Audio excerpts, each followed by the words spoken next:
بقى انت تعمل كده بعد كل اللي عملته علشانك ده؟ انت بجد مش طبيعي يا ابني. يا جدو، انا اسف والله. انا عارف ان انا غلطان، سامحني. انا معرفش اي حاجة عن الموضوع ده. ما تعرفيش؟ ده انتي الاساس، انتي اللي خليتيه اكيد يعمل كده. لا يا جدو، لو اي حد هيتحمل السبب هيبقى انا. هي ملهاش ذنب باي حاجة. ازاي يعني ملهاش ذنب بأي حاجة؟ ده هي اكيد اللي خلتك تعمل كده علشان تسيبني وتروح تعيش في بيت تاني، وكمان مأجر فيلا وفي حتة بعيدة. فيلا؟ فيلة ايه يا جدو؟ هما اللي انت بتتكلم عن ايه؟ العقد ده عايز تروح تعيش بعيد عني، بعيد عن جدك؟ يا جدو، ما انا هتجوز فاكيد يعني هعيش بعيد عنك. هو حضرتك كل ده بتقول على عقد البيت؟ امال اللي انتوا فاكرين ايه؟ عقد ايه تاني؟ لا لا يا جدو، مفيش غير عقد البيت. فعلا انا اللي اخترت ان احنا نسكن في مكان تاني. لا، انا مش موافق. يا تسكنوا معايا يا اما انا هحرمك من كل الورث. حرام عليك يا جدو، هو كل ما تحصل حاجة تهددني ان انت هتحرمني من الورث؟ طب انا عايزة اعيش مع عروستي في بيت تاني. ليه تجبرنا ان احنا نعيش معاك؟ ايوه بصراحة يا جدو، انا مش هبقى مستريحة. انا عايزة بيت لوحدي. شفت؟ مش قلتلك هي اللي خلتك تعمل كده؟ لا لا يا جدو، هي ملهاش دعوة بالكلام ده. امال في ايه بقى؟ فهموني بالظبط. يا اما انا هتصرف معاها بطريقتي. لا لا يا جدو، احنا طبعا هنيجي نعيش معاك من غير اي حاجة، ما تزعلش خالص. تمام، يلا بقى اطلعوا علشان الناس زمانها برا وما تحصلش مشكلة ويحسوا ان في حاجة غريبة. طيب خلاص، احنا طالعين اهو. يلا تعالوا ورايا. يا نهار ابيض، لو كان اكتشف العقد الحقيقي، العقد اللي انا وانت متفقين فيه ان احنا نتطلق بعد 3 سنين، بعد ما تاخد الورث بتاع جدك. طب هعمل ايه يعني؟ ما اكيد ما كانش قصدي ان هو يشوف الشنطة. طيب الحمد لله ان هو ما عرفش اي حاجة. انا بصراحة كده ههرب ومش هقدر اكمل الفرح. انا ما اقدرش اعيش في التوتر ده. يا بنتي قلتلك جدي مش هيديني الورث غير لما اتجوز، وهتجوزك 3 سنين وهديكي 50 مليون جنيه. عايزة ايه تاني؟ لا انا ما اقدرش، جدك ممكن يعمل فيا اي حاجة. لا لا، ما تقلقيش، طالما انتي معايا مش هيقدر يعملك اي حاجة. يلا بقى نطلع. يلا. انا مبسوطة قوي بصراحة. اخيرا حفيدي هيتجوز. مبروك يا عم. بس العروسة دي شكلها غريب كده ليه؟ انا حاسس ان انا شفتها في حتة قبل كده. شفتها فين بس؟ فهمني كده. مش عارف بصراحة. يا نهار ابيض، هو ايه اللي جاب الراجل ده هنا؟ ايه في ايه بس؟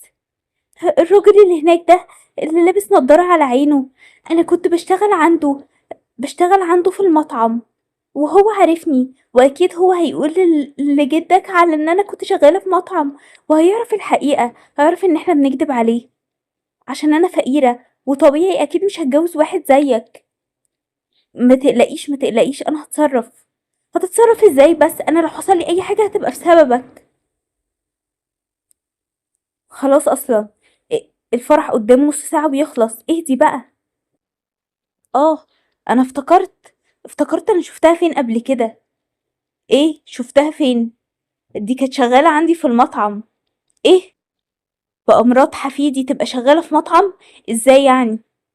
زي ما بقولك كده. وانا بصراحة مشيتها علشان بتوقع كل حاجة من ايديها. انا لازم اتصرف في الموضوع ده حالا. خلاص، بعد الفرح هتعمل ايه دلوقتي يعني؟ بعد الفرح خليهم يسيبوا بعض والموضوع اتحل. تمام، انا هعمل كده. بقى انتي بقى كنتي بتشتغلي في مطعم قبل كده؟ وانت كمان بتعمل كل ده عشان تضحك عليا وتورثني عشان انا حطيت شرط ان انت تتجوز؟ ايه يا جدو اللي انت بتقوله ده؟ لا طبعا، مفيش حاجة من الكلام اللي انت بتقولها دي. امال ايه؟ انا عرفت من صاحبي ان هي كانت شغالة عنده في المطعم بتاعه. طيب وفيها ايه ما بقى شغالة في مطعم؟ هو انا كده اشتغلت شغلانة غلط؟ وليها عين كمان بترد.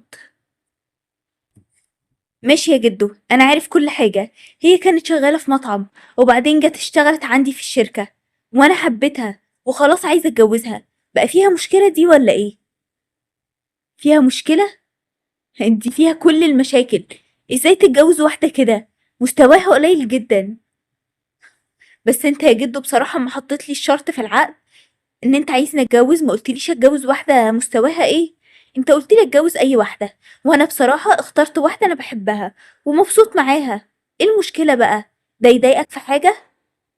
لأ طبعًا ما يضايقنيش، بس أنا محتاجة أتأكد، هل فعلًا أنت بتحبها والّا أنت بتعمل كده علشان أدّيك الورث كلّه؟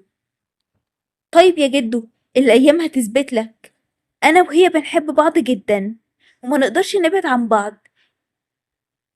أيوه طبعًا يا جدو، فعلًا دي حقيقة، أنا باحبه جدًا وما أقدرش أسيبه. وأنا كمان كده، وكمان هنقعد معاك في الفيلا عشان تتأكد بنفسك. بقى في مشكلة تانية في الموضوع ده؟ لأ ما فيش. تمام، شكرًا يا جدو، خلّينا نطلع بقى على الأوضة بتاعتنا. تمام. بُص، أنا لقيت حل في كل مشكلتنا الكبيرة دي، اللي كبرت أوي ووسعت مننا وأنا ما كنتش أعرف إن هي هتوصل لحد كده. بس خلاص، طالما وصلت إن جدك بيشك فينا إن إحنا فعلًا بنكدب عليه، فأكيد هيكتشف ده. إحنا لازم نبطّل اللي إحنا بنعمله ده ونقول الحقيقة. أنت هتطلّقني بكرة. أطلّقِك؟ أطلّقِك إزاي يعني؟ عشان كل حاجة تتكشف؟ هي خلاص اتكشفت، مش محتاجة حد يكتشفها.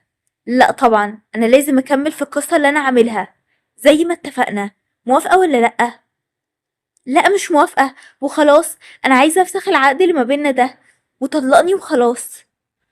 طب ماشي، نفسخه ما عنديش مشكلة. طب أنتِ كده محتاجة تدفعي لي بقى 5.000.000 جنيه عشان نفسخ العقد. إيه؟ 5.000.000 جنيه! هو أنا أجيب 5.000.000 جنيه منين إن شاء الله؟ ده أنا عاملة العقد ده نفسه عشان ييجي لي فلوس، بقى دلوقتي هتدفّعني فلوس؟ آه، ما هو ده كان شرط في العقد. أنت بتكدب، ما فيش شرط زي كده في العقد. لأ طبعًا في، مش مشكلتي إن أنتِ ما بتقريش العقد قبل ما تمضيه. أنت ضحكت عليَّ. لأ طبعًا ما ضحكتش عليكِ، أنتِ الطبيعي إن أنتِ بتقري أي حاجة بتمضي عليها. أنا كتبت عقد وأكيد فيه بنود. خلاص أنتِ بقى اللي حرة. طيب خلاص، أنا هافضل مكمّلة ال3 سنين دول، بس لو ما خدتش الفلوس بتاعتي. هتاخديها، هتاخديها، بلاش كلام بقى كتير عن الموضوع ده، خلصنا. طيب يالّا اتفضل اطلع برّه. أطلع برّه؟ أطلع برّه فين يا بنت أنتِ؟ دي أوضتي. لأ ما أنت مش عارف بقى، هي خلاص بقت أوضتي أنا من النهارده، وأنت بقى شوف لك أي أوضة تتخمد فيها. أتخمد فيها؟ لا، لا، لأ، ده أنتِ كده بدأتِ بقى تقلي أدبِك. أنا قللت الأدب؟ مش هينفع أروح أنام في أوضة تانية. ليه بقى إن شاء الله؟ في أي حاجة. فخلاص كده، روح بقى شوف نام في أي أوضة تانية. طيب بس أنا لو رُحت نمت في أي حتة تانية، جدو هيعرف الحقيقة، وهيعرف إن إحنا بنكدب عليه، وساعتها بقى أنتِ مش عارفة هو ممكن يعمل فيّا إيه وفيكِ إيه، وأنتِ بصراحة موقفِك الأصعب. خلاص، خلاص اتخمد هنا، أنا هانام على الأرض. ماشي، أحسن كده.